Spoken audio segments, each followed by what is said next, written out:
Si tú determinas que cierto día a la semana lo vas a dedicar a tu familia, de verdad vas a ver la gloria de Dios. Caminar con Dios, querrán alguien hacer lo que tú estás haciendo en el nombre de Jesús. ¿Cuántos están agradecidos con mi Señor en esta gloriosa hora?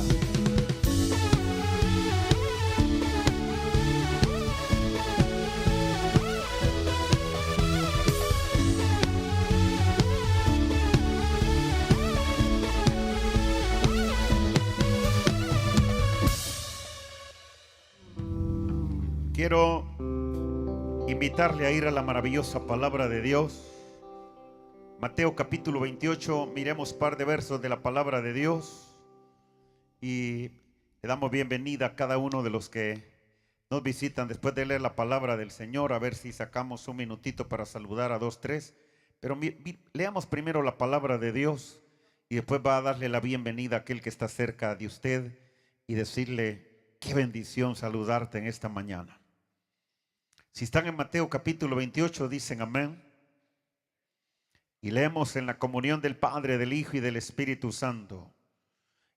Pasado el día de reposo, al amanecer del primer día de la semana, vinieron María Magdalena y la otra María a ver el sepulcro, y hubo un gran terremoto, porque un ángel del Señor descendiendo del cielo y llegando removió la piedra y se sentó sobre ella.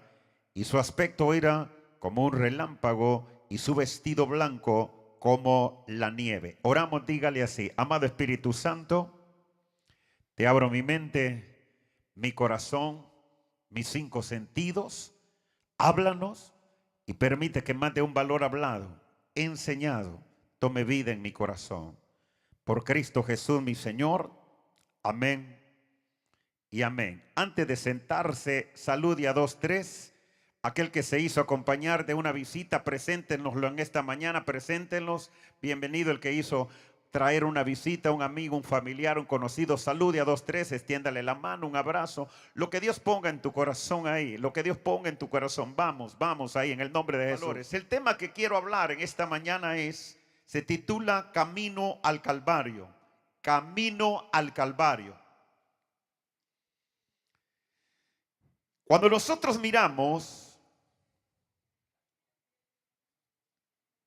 que nuestro Señor, para ir, saque la mano derecha y diga camino al Calvario. A ver si saca la mano como que alguien, como una fuerza en movimiento, una acción diga camino al Calvario. Yo siempre he dicho, y quiero que le ponga atención, y quiero invertir, aparte de los puntos que voy a hablar en el proceso de la vida de nuestro Señor Jesús camino al Calvario, 3 cosas bien importantes que quisiera que usted las pueda entender en el día de hoy. Yo lo he dicho repetidas veces que el mensaje del Evangelio es incompleto si nosotros no enlazamos el Antiguo Testamento con el Nuevo Testamento. Usted lo mismo puede predicar en el Evangelio de Lucas, cualquiera de los evangelios, puede predicar en uno de los salmos, en un libro de los profetas, puede predicar en la ley. Pero es esencial que usted pueda tener un panorama de manera preciso, de manera fácil, cómo enlazar el Antiguo Testamento con el Nuevo Testamento. Porque cuando miramos a nuestro Señor camino al Calvario, usted puede darse cuenta de 3 cosas bien importantes. Diga 3 cosas bien importantes. Diga 3 cosas bien importantes. Usted puede ver ahí desde el nacimiento el proceso de la vida de nuestro Señor Jesús. Pero eso no es todo. Es que antes de venir Jesús al mundo, póngale mucho cuidado, 3 detalles que voy a usar en la introducción, que es aparte de los puntos. 3 detalles muy importantes. Israel tuvo 400 años de silencio donde no recibía palabra direccional profética de parte de Dios. 400 años. Después de 400 años, capítulo 1 de Lucas, dice que aparece Juan. Juan vino a preparar el camino. Diga, a preparar el camino. Tuvo 400 años. Pero nuestro Señor Jesús ocupó acá en la tierra 30 años de preparación para dejarnos 3 años y medio de servicio. ¿Me estoy dando a entender? Y quiero que pueda comprender bien. Y si mira hacia atrás a Israel, Israel estuvo, por eso quiero que pueda entender la configuración profética, lo importante que son los caminos y los procesos en la vida. Israel estuvo 400 años cautivo allá en Egipto. Y para poder ir un día a conquistar la tierra prometida, se estuvieron también 40 años perdidos en un desierto, en un camino que era de 3 días, diga 3 días. En un camino de 3 días. Pero después de los 40 años, hasta que murió todas las malas mañas y sinvergüenzadas que llevaban de Egipto, que tuvieron que crucificar y morir las sinvergüenzadas en el desierto, hasta entonces entraron a poseer la tierra. ¿Me estoy dando a entender? No sé si me estoy dando. Quiero que pueda entender, el proceso de Israel viene siendo el mismo proceso de nuestro Señor Jesús.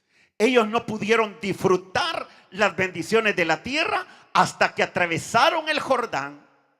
Tuvieron que celebrarle Pascua a Dios. Bueno, primero atraviesan el Jordán. Hay varios detalles de tres ahí. Primero, están estancados, pasan el Jordán. Luego que pasan el Jordán, dice: a todos estos que no han sido circuncidados, van a preparar cuchillos de piedra y hay que circuncidarlos. Luego, 7 días de Pascua. Y la Pascua terminaba con el Cordero Pascual.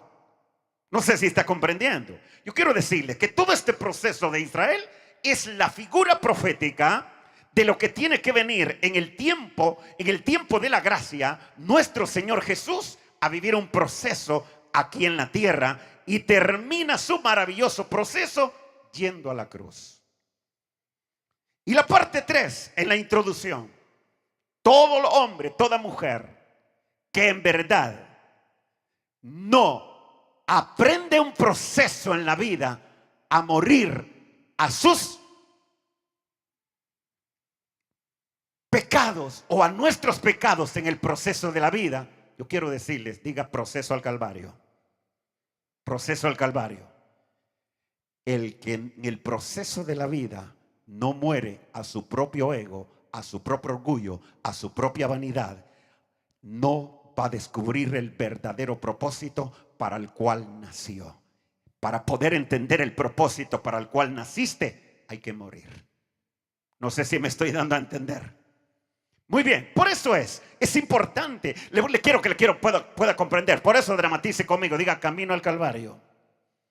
Camino al Calvario. Jesús simplemente no solamente nos está figurando el proceso que Israel vivió en la antigüedad, sino que también nos está repitiendo los procesos que nosotros tenemos que vivir en este mundo. No solamente está recordando cuando se habla de la Pascua, o se habla de los 400 años cautivos ahí a Israel, o los 400 años de silencio que Dios no dirigió palabra con Israel, sino que los tuvo en un maravilloso proceso. Y el que no vive un proceso en Dios, muchas personas un día van a morir y solo se dieron cuenta que existieron, pero no descubrieron para qué vivieron. Para descubrir para qué vivimos, hay que aprender a morir. Y eso es lo que en verdad nos gusta, el caminar de la vida cristiana.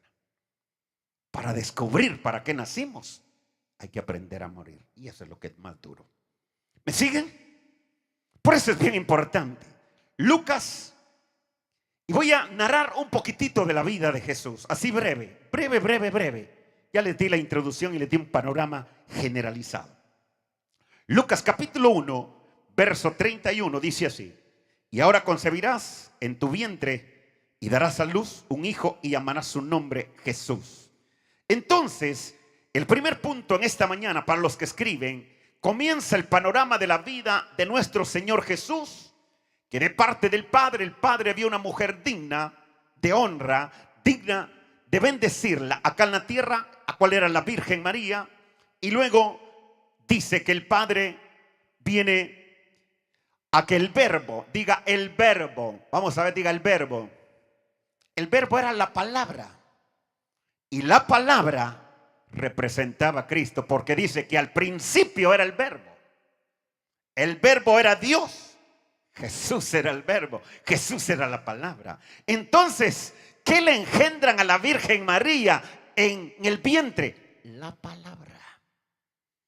¿Cuál es la palabra que transforma a un hombre? La palabra que viene de Dios. Esa es la que transforma. No el cuento humano de cualquier persona. Esa es la palabra. Por eso el primer punto: concebido y nacido y dedicado en el templo.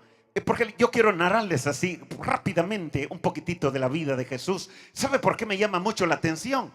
Porque narra los procesos de tu vida y de mi vida de una manera simplificado y de una manera sencilla, y es un cumplimiento profético en el caminar de la vida diaria. Concebido, en el Lucas capítulo 1 verso 31 miramos que es concebido, pero también miramos en este mismo capítulo también ya, bueno, nosotros miramos al final de este capítulo, miramos que él, especialmente verso 76 dice: y tu niño profeta del Altísimo será llamado, porque irá delante de la presencia del Señor para preparar su camino. Me estoy dando a entender. Diga, el niño nace para preparar el camino. Juan vino a preparar naturalmente, porque Juan viene a introducirlo. Por eso le preguntan a Juan: ¿eres Elías? No. El profeta tampoco, no. Yo solo vine a preparar el camino. Es más, póngase la mano en el pecho y dígase: dijo Juan, dijo Juan, yo no soy el Mesías. Soy el que prepara el camino y aún no soy digno de amarrarle las correas. Soy el que prepara el camino. Eso dijo Juan. ¿Me explico? Entonces dice, viene como profeta. Ahora bien, aquí entonces en el capítulo 1 miramos que es concebido y también nacido. Pero en el capítulo 2 miramos ya cuando también es dedicado allá en el templo. Dedicado en el templo. Y esto me llama mucho la atención. Dice el versículo 25: y aquí en Jerusalén un hombre llamado Simón, y este hombre justo, piadoso, esperaba la consolación de Israel, y el Espíritu Santo estaba sobre él, y le había sido revelado por el Espíritu Santo que no vería la muerte antes que viese al ungido del Señor. ¿Sabe que para este hombre Simón fue un honor poder dedicar al Rey de Reyes y Señor de Señores en el templo? En ese maravilloso proceso, él había recibido una palabra que no iba a morir hasta conocer al Hijo de Dios. No sé si me doy a entender con la enseñanza de la bendita y santa palabra de Dios. Muy bien, ¿cuál fue el primer punto? Dijimos: concebido, nacido y dedicado en el templo. Vamos al punto 2 y lo basamos en Lucas capítulo 2, verso 42. Lucas capítulo 2, verso 42 dice así la Biblia: y cuando tuvo 12 años, subieron a Jerusalén conforme a la costumbre de la fiesta. Y al regresar ellos, acababa la fiesta, se quedó el niño Jesús en Jerusalén sin que lo supiese José y su madre. Entonces, ¿qué miramos aquí en el punto 2? Jesús ante los expertos de la ley. Mi Señor Jesús ante los expertos de la ley en ese proceso de la vida. Por eso es una pregunta bien importante, ¿no? Y esa pregunta yo debería hacérmela cada día, y también usted. ¿Cómo está la persona de Jesús en mi vida? ¿El verbo solo está concebido con una palabra de promesa en mí? ¿Cómo está el verbo? El verbo es la palabra. ¿Cómo está el verbo en mi vida? ¿Solamente está concebido o si ya nació? Dice que ya cuando Jesús nació, dice, el niño crecía y se fortalecía, lleno de sabiduría, lleno de conocimiento, lleno de palabra, lleno de revelación de Dios, que cuando llegó a los 12 años se aparece ante los magistrados, los doctores de la ley, los expertos, los que enseñaban día tras día en el templo, va delante de ellos. Imagínense si en el maravilloso proceso de la vida yo me hago la pregunta: ¿cómo está Jesús en mi vida? Ya me nació. O solamente tengo la palabra. Así como cuando viene el ángel en el versículo 25 de Lucas 1 y le dice a la virgen: mujer, vas a concebir, vas a ser salva, vas a ser bendita, vas a ser favorecida, y Dios está contigo. Fíjese que cuando miramos el proceso de la vida de Jesús, es el proceso de cada creyente aquí en la tierra. No sé si me explico. Cuando miramos los procesos de Israel, son los procesos que de una forma profética nos toca que vivir a nosotros. De pronto alguien dice: pastor, estos tiempos que lo sabía. Y otro dice: hoy se me alumbró el coco. No sé si me doy a entender. Son los procesos exactos que nos toca que vivir a nosotros. Por eso la pregunta es clave: ¿cómo está el verbo en tu vida? Uno dice: pastor, I'm sorry, lo siento, pero a mí todavía no me ha entrado, todavía no es el dueño de mi vida, todavía no es mi Señor, porque de cuando en cuando yo hago lo que me da la regalada gana. Señor de mi vida no es Él, cuando Él es el Señor, Él es el jefe, Él es el magistrado, Él es el que manda. Unos me van siguiendo y otros me miran serio, pero qué bueno. ¿Sabe que Dios enseña en la seriedad también? No solamente en la sonrisa, no solamente en el júbilo, pero Dios enseña. Entonces Jesús, ante los expertos de la ley, ante los magistrados, ante los más sabiondos, los más sabios de ese momento. Si usted ya está en la etapa adolescente, con toda curiosidad, con esa hambre de aprendizaje, usted está investigando, usted está buscando el aprendizaje. No se va a quedar con un cuento que dijo el líder, que dijo el pastor. Hay algo más en las escrituras, hay algo más en el correr profético. Tengo algo más que investigar. ¿Me estoy dando a entender? Porque en el mundo que vivimos hoy, ¿sabe que hay personas que para todo es el YouTube? YouTube te va a tener unas cosas buenas y otras malas.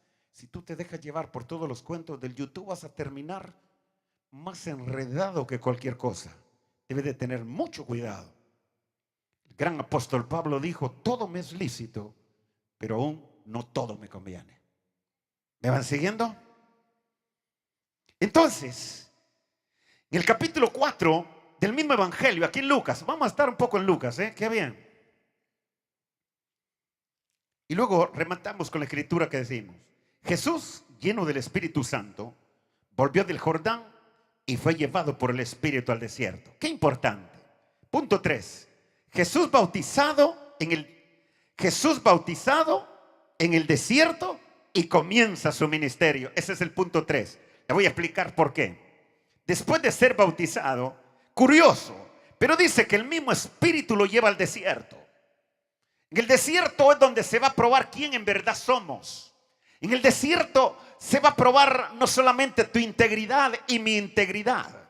En el desierto se va a probar si en verdad el verbo, la palabra está en mi vida. En el desierto se va a probar si tienes una palabra en la cabeza o la tienes en el corazón. Pero si la tienes en el corazón, seguramente que va a salir una palabra como Jesús mismo le dijo al mismo diablo: escrito está.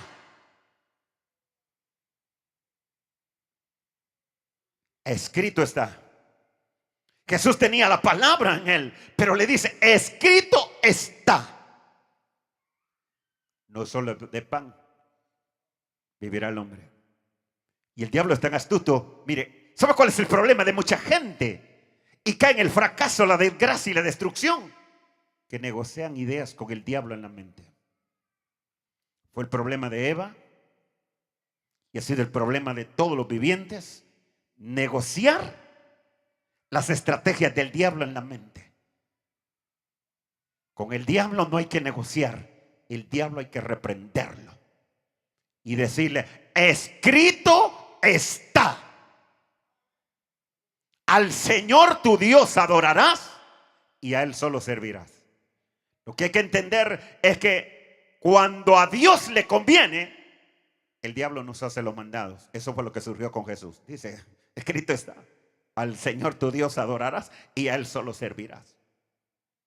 Pero es importante que usted y yo entendamos ¿Cómo está la persona de Jesús en tu vida? Si solamente está concebido, lo recibiste como Señor y Salvador, o ya nació una acción de Jesús hacia afuera.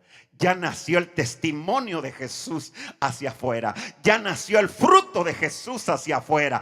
Ya nació un pedacito del carácter de Jesús hacia afuera.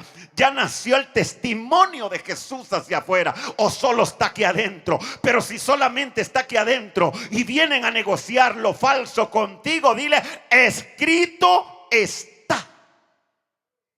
¿Me siguen? Entonces Jesús bautizado en el desierto y comienza su ministerio. ¿Sabe por qué? Porque cuando mira Lucas usted, yo no le voy a dar todos los detalles cuando fue tentado. No, usted la sabe mejor que yo. Yo quiero que vaya directo allí donde va a comenzar su ministerio, después de que pasó sus 40 días en el desierto y tuvo todas las luchas. Ve al verso 14 en el capítulo 4 de Lucas. Dice: Jesús volvió en el poder del Espíritu a Galilea. Diga: Jesús volvió. Mire, si puede, saque las dos manos y póngalas así frente a frente. Mire lo que ocurre en el desierto. El desierto es un lugar de purificación. ¿Sabes? El desierto que Jesús vivió no solamente es tipo del desierto que vivió Israel. Ese tiempo de purificación que Jesús llevó, no solamente el desierto que vivió Israel allá en el Medio Oriente, no fue el de México cuando usted venía, fue otro, por si acaso, no se vaya a confundir. A algunos les tocó pasar el desierto, gracias a Dios que a mí no. Yo lo pasé pero en carro, no caminando. Pero sí, ok, muy bien. Entonces, ponga sus dos manos frente a frente.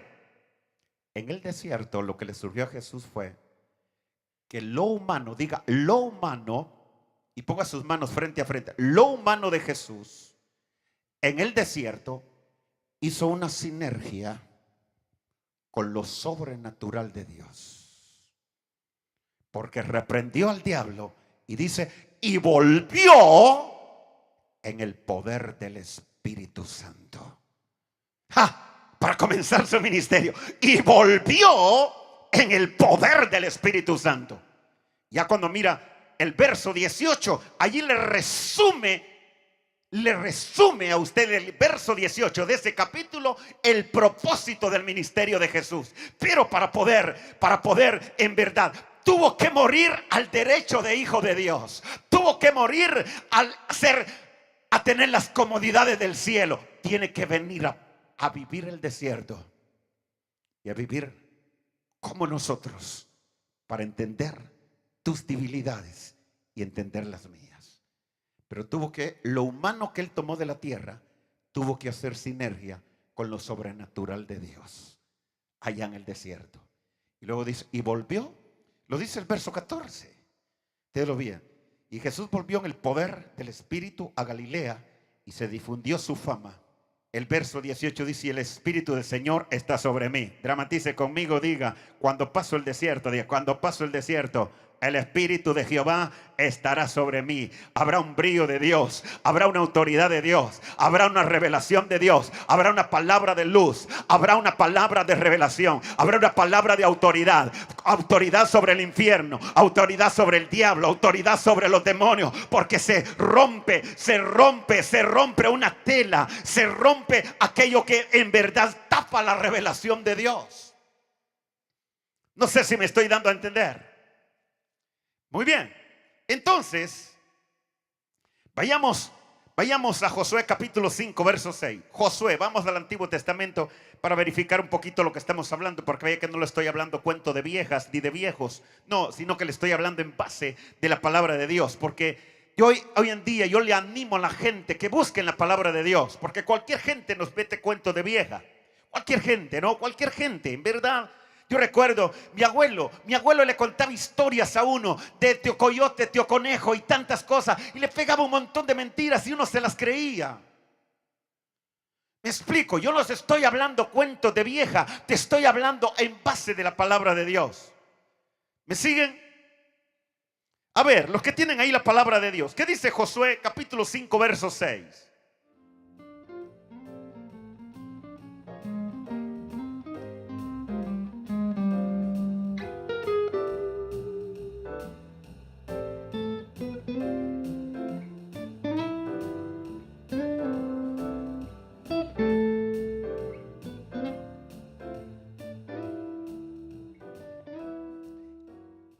Y el 7 dice, y los hijos de ellos que habían hecho suceder en su lugar, Josué los circuncidó, pues eran incircuncisos, porque no habían sido circuncidados por el camino. Dejamos ahí. Punto número 4 para los que escriben. Israel, 40 años en un desierto. Entonces, esos 40 años de Israel en un desierto es tipo de los procesos que tenga, no solamente tipo del proceso que nuestro Señor tuvo que vivir su propio desierto, no solamente es tipo de las propias afrentas y dificultades que hay que vivir cada hombre, cada mujer, cada hombre, cada mujer, para entender el propósito de Dios, para entender al verbo que es la palabra nuestro Señor Jesús, para entender al Espíritu Santo que te guía a toda verdad, para entender la revelación divina del Padre, para hacernos entender el acontecer profético del mundo. Necesitamos en verdad tener una clara revelación. La palabra de Dios es un panorama tan bello, tan hermoso, que se explica de por sí sola. Y cuando miramos el cumplir profético en nuestro mundo actual, usted tendrá la luz y la revelación para entender con más veracidad y con más claridad la palabra de Dios. Por eso es importante. Así como usted, para usar un teléfono, necesita que los satélites estén activados en algún lugar, porque si se apagan los satélites y se mueren los satélites, no tienen corriente, no tienen los químicos necesarios, usted no tiene forma de comunicarse. Y Dios, para darle a entender su mensaje de claridad al mundo, el satélite divino de Dios desde la antigüedad ha sido Israel. Israel ha sido el satélite divino de Dios para hacernos entender y abrirnos a entender el panorama profético de la palabra de Dios. Cuando usted mira aún los conflictos, guerras, guerrillas, gentes que respaldan a Israel y gentes que son enemigos de Israel, es importante usted poder comprender que, ahora bien, Israel ha sido una tierra bendita de Dios, pero una tierra hasta el día de hoy llena de conflictos. Llena de conflictos. Yo le decía en esta semana que Belén, la tierra que nació Jesús, estos días, estas semanas, caminatas y diferentes sacrificios en todos aquellos territorios. Pero en sí Israel viene siendo uno de los territorios más divididos del mundo, religiosamente a magnitud, donde aunque hayan fuertemente unos 6, 7 grupos fuertes religiosos, los predominantes ahí son musulmanes, el judaísmo y los cristianos, pero en cristianos revueltos, por decir así, el judío mesiánico que cree en Jesús, los ortodoxos, que es una rama, los ortodoxos son católicos que se casan, y está el católico tradicional que nosotros conocemos, el católico tradicional que el cura no se casa, etcétera. Me explico, pero en verdad, si uno va a Belén, la tierra que nació Jesús, está entre 48,000 o 50,000 habitantes ese pueblo. Antes era una aldea, pero ahora unos 50,000 habitantes. No se consiguen entre 15,000 a 14,000 cristianos, casi gente que cree en Jesús. La mayor parte, esa gente se compelean por sus conflictos religiosos. Cada cual marca sus territorios en una manera. Es más, escuche bien, hay lugares que le llaman lugares sagrados, que durante horas del día tienen horas separadas cada uno, que ciertas horas lo tienen los musulmanes, ciertas horas los cristianos, ciertas horas los judíos, y si a uno se pasa un minuto, ahí se pelean y se agarran a... ¿De verdad? Yo recuerdo que cuando yo fui a Israel, yo me di cuenta, fuimos a un lugar, ¿no? Y hay lugares que para entrar hay que vestir apropiadamente para entrar ahí. Y una persona iba vestida muy religiosa aparentemente, ¿no? Y con falda, blusa, yo no sé ni qué, y le dice, no, usted no está apropiada para entrar ahí, le dice. Está enseñando aquí y está enseñando aquí. Le ponen una bata. Usted no está apropiada para entrar aquí. la regresan.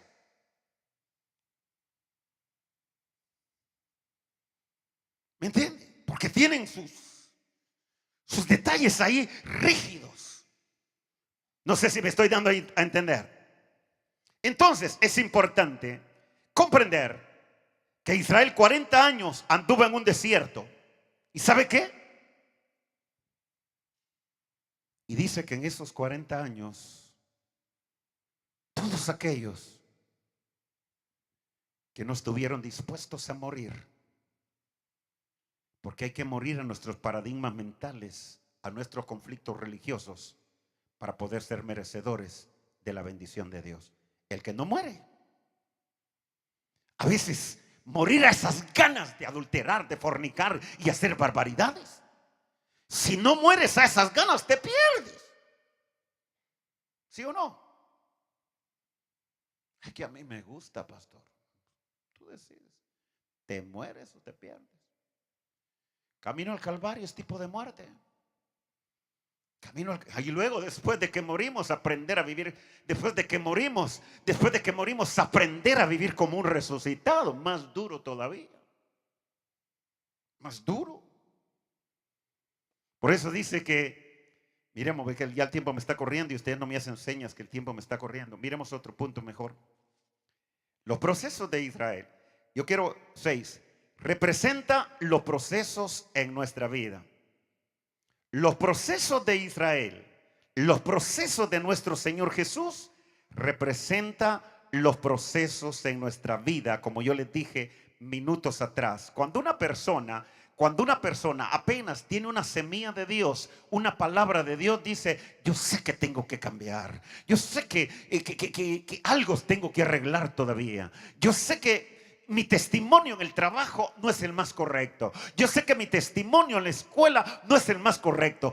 Algo necesita morir de mí, porque mi líder me ha dicho, el pastor lo ha predicado, el otro hermano lo ha predicado. Algo tiene que morir. Ese vocabulario obsceno que yo tengo tiene que morir. Esa gana de criticar a mi hermano y a mi prójimo tiene que morir. Esa falta de integridad que murmuro a mi hermano, a mi hermana en las espaldas, tiene que morir, porque si no muere esa gana de chismosear, pelar al supervisor, al patrón, al líder, al pastor, al otro, a aquel. Si eso no se muere en el camino, no hay resurrección, no hay vida, no vas a ver la gloria, no vas a ver tu bendición, porque tienes la palabra, pero no sale la palabra afuera.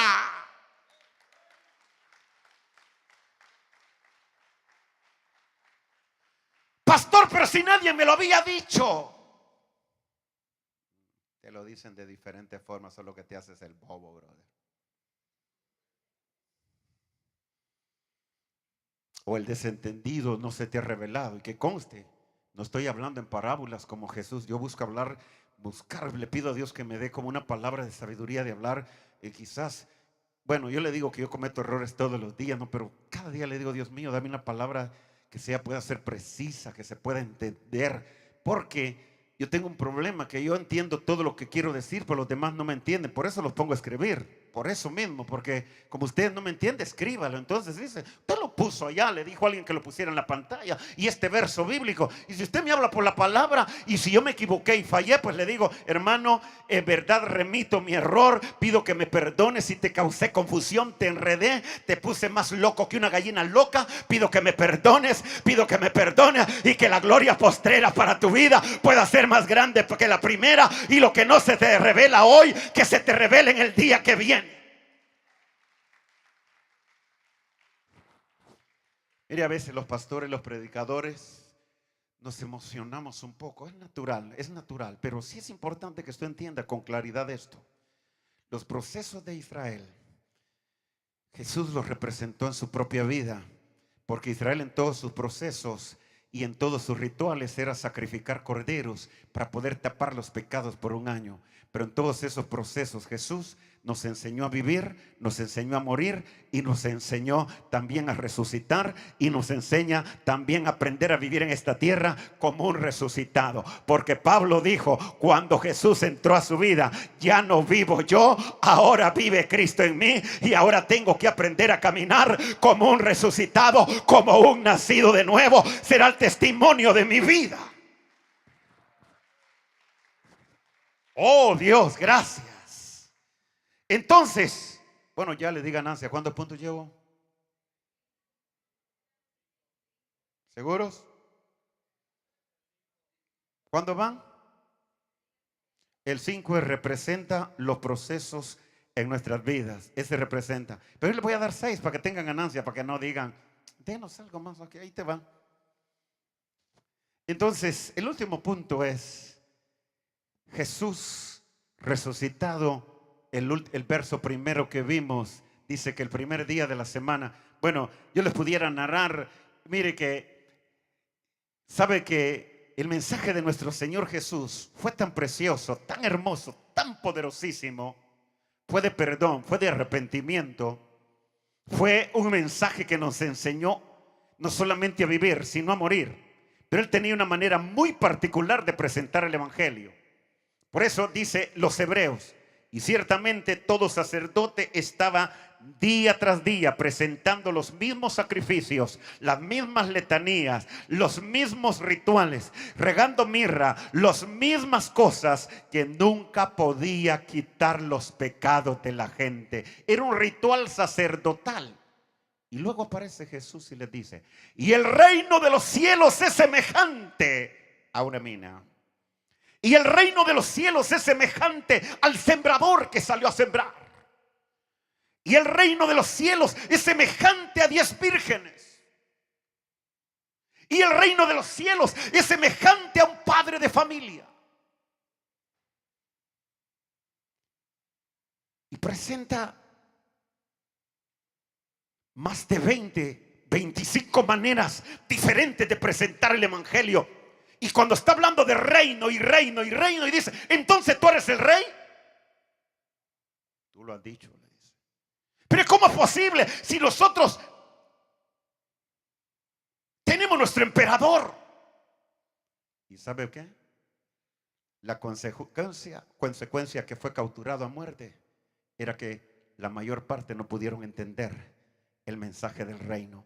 Porque para entender el mensaje del reino, Jesús tiene que reinar en nosotros primero. Si Jesús no reina en nosotros, no entendemos el mensaje del reino de Dios. Si Jesús no reina en tu vida y controla tu vida, no vas a entender el mensaje del reino de Dios. No lo vas. Por eso no lo entendieron, porque no reinaba Dios en sus vidas. Ellos estaban acostumbrados a todos los rituales antiguos. Los saduceos, una mezcla de política con la ley.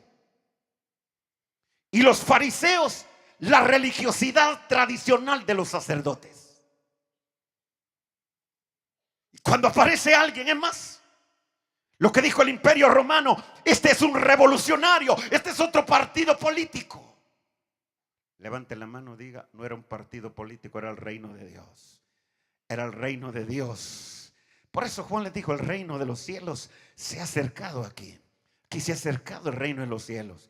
Trató de prepararlo Juan, pero ni con Juan ni con Jesús mismo entendieron. Por eso tiene que ser llevado a la cruz. Y es en ese proceso en la cruz, dice palabras como por ejemplo, tengo sed, para entender la sed que puede haber en tu vida. En ese camino al Calvario dice palabras, Padre, en este camino al Calvario lo he consumado todo, todo está consumado. En este camino al Calvario dice que le dieron a beber en vez de agua, le dieron la bebida más amarga. ¿Me explico? En ese camino al Calvario se sintió solo. ¿Para qué? Para entenderte a ti cuando te sientes solo. En ese camino al Calvario, él sintió que no lo había dejado solamente su madre, su amigo Lázaro, sus amigos, los discípulos. En ese camino al Calvario, él sintió un día que aún su padre lo había dejado. Oh, ¿por qué lo hizo? Para entenderte a ti y a entenderte a mí. Camino al Calvario, Él se sintió solo. O sea que de vez en cuando tú te sientas solo. En ese momento piensas, porque hay momentos de la vida que literalmente, físicamente podemos estar solos. Y hay personas que están rodeados de 5, 3, 4, 10 personas y se sienten solos. Yo quiero decirte que cuando tú vives ese momento puedes estar seguro que hay alguien que sí te entiende. Porque hoy en día tenemos un problema, miles y millones de humanos. Estamos muy conectados en las redes sociales, pero estamos muy desconectados de alma, cuerpo y espíritu. Hay momentos que podemos estar rodeados de gente, pero me llama la atención, y esto concluyo para decirles a todos, los procesos que vivió Israel son los mismos procesos que vivió nuestro Señor Jesús. Los procesos que vivió nuestro Señor Jesús es para enseñarnos a vivir nosotros. Y me llama mucho la atención que dice que después de que los soldados romanos lo tomaron y lo acusaron como el rey de los judíos, lo acusaron como un falsante, tuvo las acusaciones como lo peor de la tierra. Y dice que llegando ya al tercer día, cuando había muerto, lo sepultaron. Yo recuerdo cuando uno va a Israel, lo llevan a uno lo que se llama el jardín del Getsemaní. Yo quiero decirte que allá en el jardín del Getsemaní, yo soy testigo porque lo vi con estos ojos terrenales y materiales. Ahí en el jardín del Getsemaní hay una tumba vacía. Y esa tumba vacía nos da la certeza que este evangelio que me salvó y me perdonó es la verdad de Dios. Es la revelación y el cumplimiento profético. Y dice que antes de llegar el tercer día hubo un gran terremoto. Y dice que vino el ángel del Señor. Y el ángel del Señor se sentó en la piedra. Yo me estoy sentando aquí en un aparato. Se sentó en la piedra. Y estaban al lado los soldados más experimentados del imperio romano, cuidando para que los discípulos no fueran a irse a robar el cadáver y lo fueran a sepultar a otro lado. Estaba en una máxima seguridad. Pero cuando el ángel se siente en la piedra, no hay soldado, no hay diablo, no hay demonio que mueva al ángel de Jehová. Oh.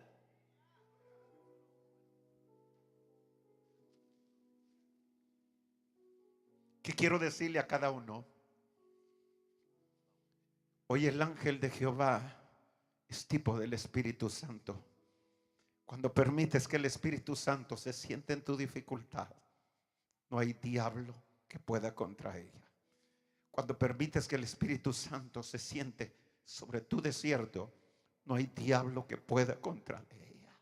Cuando el Espíritu Santo se sienta sobre tu economía, no hay diablo que pueda contra tu economía.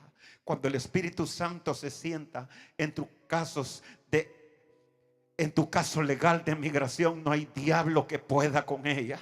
Cuando el Espíritu Santo se siente en tu desierto, tendrás la certeza que la gloria postrera va a ser más grande que la primera. Pero quiero que si te lleves una pregunta al día de hoy: ¿cómo está la persona de Jesús en tu vida? ¿Cómo está? ¿Solo está concebida la palabra en tu corazón, en tu mente? ¿Ya nació? ¿Está como Jesús, curioso, aprendiendo de los doctores? ¿Está sirviendo ya después de que pasó el desierto? ¿O ya estás aprendiendo a morir a tu orgullo, tu capricho, y aprender a vivir como un resucitado? Esa es la pregunta de Dios para mi vida en el día de hoy. ¿Cómo está la persona de Jesús en tu vida? La seguridad para todos los que estamos aquí es que estamos seguros que no se quedó en la tumba, se levantó. Y hay testimonios verídicos que después de 40 días ascendió al cielo y vela junto al Espíritu Santo por una iglesia sin manchas y sin arrugas. Oh, ponte en tus pies.